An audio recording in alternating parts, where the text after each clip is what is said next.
Now,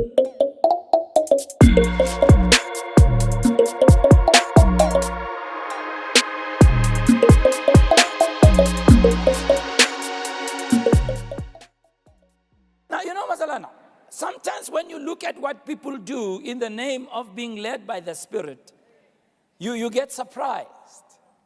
The Holy Spirit is the spirit of self-discipline. And he stirs within us self-discipline. You can never be able to be all that you need to be as a Christian if you lack discipline in your life. 1 Corinthians chapter 9, verse 25 and 26, I'm reading the Good News translation. And Paul here draws a parallel between athletes and us as Christians.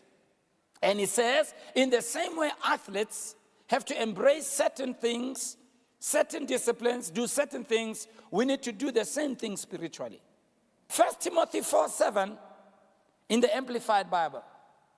Paul writing to Timothy, he says, and I read the Amplified Bible, train yourself towards godliness. So, Basalana, godliness, living for God, demands discipline, training.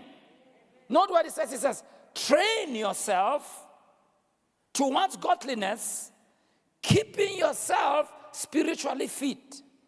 There are a lot of God's people who are unfit spiritually. They're not fit because they haven't developed discipline. They are not in any way working hard. Now, cultivating spiritual discipline is a trait that we must have. God will move you into discipline. He will challenge you into a disciplined life. So we need to fan into flame spiritual disciplines.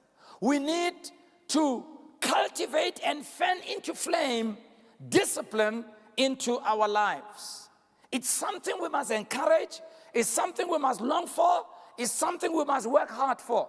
You must not allow yourself to be undisciplined in praying, undisciplined in reading the Bible, undisciplined in the way you live, undisciplined in your appetites, undisciplined in the way you talk, undisciplined in the way you use money, undisciplined in the thoughts you allow in your mind, undisciplined in the relationship you have.